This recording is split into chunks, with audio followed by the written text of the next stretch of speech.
Hello everyone, welcome to my trade logic video. कल हमने इस ट्रेड के लॉजिक को समझा था। आइए हम आज एक और अपने ट्रेड के लॉजिक को समझते हैं। हमने सबसे पहले हायर टाइम फ्रेम पे 30 मिनट्स के टाइम फ्रेम पे स्ट्रक्चर मार्किंग कर रखी है। अभी भी मार्केट हमारा हायर हाइज और हायर लो ही क्रिएट कर रहा है, यानी मार्केट हमारा अप ट्रेंड में है। तो हम सिर्फ अप ट्रेंड के ही ट्रेड को फाइंड करेंगे। हमने क्या देखा कि हायर टाइम फ्रेम पे market higher high higher low बनाते हुए जा रहा है। हमने इन हायर हाइज हायर लो में कोई पीओआई फाइंड करने की कोशिश की, तो हमने देखा यहाँ पर कि मार्केट 1, 2 और 3 पीओआई बनाकर चल रहा है। अब हम किस पीओआई को लें, पहला, दूसरा या सबसे एक्सट्रीम? तो जब भी ऐसा हो तो हम सिर्फ पहले और सबसे एक्सट्रीम वाले पीओआई को ही इंपॉर्टेंस देंगे। बीच वाले जितने भी पीओआई होते हैं वो सब हमारे ट्रैप के लिए काम करते हैं। तो हम जैसे हमने मार्क किया तो हमने तीनों अपने पीओआई को मार्क कर लिया। फिर हम आ गए लोअर टाइम फ्रेम पर।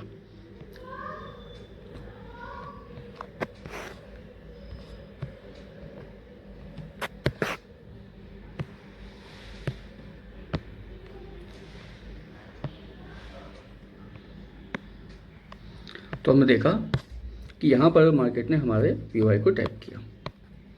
टैप करने के साथ साथ यहाँ पर मार्केट स्ट्रक्चर स्विंग भी किया, मार्केट स्ट्रक्चर शिफ्ट भी किया। लेकिन हमने देखा कि यहाँ पर इस एमएसएस के दौरान कहीं पर भी कोई डिस्प्लेसमेंट नहीं हुआ है, कहीं कोई एफवीजी या ऑर्डर ब्लॉक नहीं बना। तो हमने फिर से दोबारा से मार्केट स्ट्रक्चर शिफ्ट का वेट किया। फिर हमने देखा कि जब मार्केट ने इस स्विंग को यहाँ पर लिया तो ये जो एमएसएस हुआ है ये एक डिस्प्लेसमेंट के साथ भी हुआ है। तो हमने यहाँ पर अपने ऑर्डर ब्लॉक और एफवीजी को मार्क किया और यहाँ पर बाइंग की ट्रेड प्लेस की और इस स्विंग के नीचे एसएल प्लेस किया। लेकिन मार्केट ने हमारा वो एसएल ब्रेक कर दिया। ओके, लेकिन हमने देखा कि मार्केट अभी भी हमारे उस ऑर्डर ब्लॉक पर ही है और मार्केट ने फिर अप ट्रेंड की रैली करते हुए इस स्विंग को लिया और एमएसएस किया और यहाँ पर फिर से हमारे मल्टीपल पीओआईज बना दिए। ऑर्डर ब्लॉक नंबर 1, ये दूसरा ऑर्डर ब्लॉक, ये बीच के ऑर्डर ब्लॉक्स और एफवीजी क्रिएट किया। अब हम फिर से कंफ्यूज हो जाएंगे कि कौन सा हम पीओआई को इंपॉर्टेंस दें। ऐसे में फिर पहले और आखिरी को ही हमें देखना है। यहाँ से पहले ऑर्डर ब्लॉक और एफवीजी को लेकर के मार्केट ने अपने ही उस स्विंग को फिर से ऊपर क्लोजिंग कर दी। कैसे पता चलेगा कि हमें कैसे पता चलेगा कि मार्केट किस ऑर्डर ब्लॉक या किस पीओआई को लेकर जाने वाला है? तो या तो हम पहले आखिरी को देखेंगे या पहले को देखेंगे। आखिरी को देखने के लिए हमें आखिरी पर आने के लिए वेट करना है। और पहले का कैसे पता चलेगा? मार्केट पहले पीओआई को लेकर के अपने उसी स्विंग, जो ये स्विंग इसने बनाया है इस तरह से, इस स्विंग के ऊपर क्लोजिंग दे दे। तो यहाँ से हम अपना ट्रेड लगाते हैं। देखिए, जैसे ही इसके ऊपर इसने क्लोजिंग की, हमने इस कैंडल पर बाइंग का ट्रेड लिया, यहाँ पे एसएल रखा और मोर देन 1:2 का ट्रेड हमें यहाँ पर मिला। ये देखिए, यहाँ तक। ओके, तो आपका एक एसएल था वो रिकवर हो गया। फिर अभी हमने देखा कि अभी सिर्फ पहला ही ऑर्डर ब्लॉक कवर हुआ है, हमारे एक्सट्रीम लेवल के ऑर्डर ब्लॉक्स अभी भी बाकी हैं। तो हम फिर वेट करने लगे कि क्या मार्केट फिर से हमारे एक्सट्रीम ब्लॉक पर आएगा।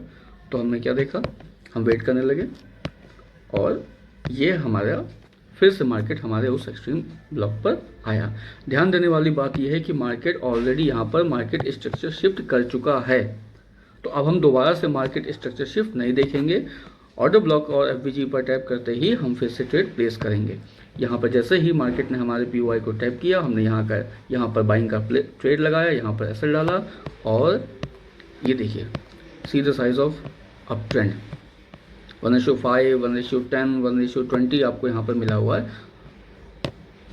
तो एक एसएल लेने के बाद में मार्केट ने हमें इतने बड़े टारगेट्स भी दिए। अपने स्ट्रेटजी पर हमेशा हमें भरोसा रखना। 1-2 एसएल मार्केट का गेम है, ये it is a part of trading.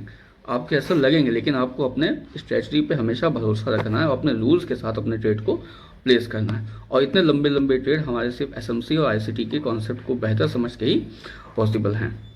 इसी तरीके से एसएमसी और आईसीटी के कॉन्सेप्ट को बेहतर तरीके से समझने के लिए हमारे साथ बने रहिए और हमारे हर वीडियो को देखिए। हमें सब्सक्राइब कर लीजिए, लाइक कर लीजिए।